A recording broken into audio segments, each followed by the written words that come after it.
Hi అండి, అందరికీ నమస్కారం. ఇవాళ నేను కిడ్స్ బెడ్రూమ్ వార్డ్రోబ్ ఎలా ఆర్గనైజ్ చేశానో చెప్తాను. దానికన్నా ముందు అసలు నేను ఎలా డిజైన్ చేసుకున్నానో కూడా చెప్తాను. మామూలుగా అయితే ఏముంటుందంటే వార్డ్రోబ్కి పైనంత లాఫ్ట్ వచ్చేసిద్ది కదా, అంటే మచ్చుబండ అంటాము. ఆ ఏరియాలో మనం మామూలుగా అన్ని పనికిరాని పెట్టేస్తాము. కింద నుంచి స్టార్ట్ అవుతుంది మనకి హ్యాంగింగ్స్ అట్లాగా.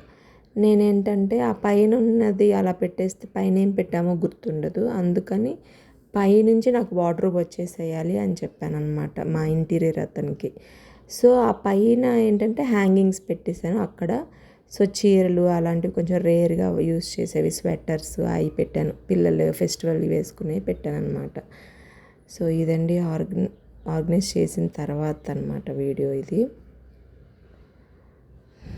ఇక్కడేమో నాయ వరకు పెట్టుకున్నాను డైలీ వేర్, అంటే ఊరికే ప్రతి ర్యాక్ తీయకుండా ఉందామని. ఇక్కడ కిడ్సీ అనమాట, డైలీ యూస్ చేసేవి. అటు మా పాపయ్య ఇటు మా బాబయ్య పెట్టాను. ఇంకా ఒక ర్యాక్ తీస్తే చాలు, ఇద్దరివి వాడేసుకోవచ్చు. ఈ రూమ్లో మొత్తం నావి మా పిల్లలవే ఉంటాయండి. మా హస్బెండ్ది మాస్టర్ బెడ్రూమ్లో సర్దానమాట. ఇక్కడేమో శారీస్ అండి. శారీస్ మనం ఊరికే వేసుకోం కదా, పండగలకి అట్లనే కదా. సో అందుకని పైన పెట్టేశాను. అక్కడేమో టాయ్స్ ఉంటే అలా పెట్టాను. సో పనికిరాని అన్నీ తీసేయగా నాకు ఇంకా స్పేస్ వచ్చిందనమాట. ఇక్కడేమో పిల్లలకి హ్యాండీగా ఉండాలని టాయ్స్ పెట్టుకోవడానికి పెట్టాను. ఇంకా వాళ్ళు ఆడుకుంటారు, మళ్ళీ అవి పుల్ చేసేసి వాటిలో పడేస్తారనమాట. సో ఇలా ఆర్గనైజ్ చేసుకున్నాను.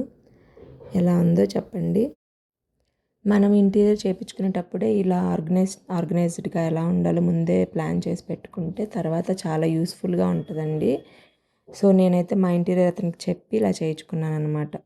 కిడ్స్ బెడ్రూమ్ కనుక సో అలా బటర్ఫ్లైస్, క్లౌడ్స్ అవి వచ్చాయన్నమాట.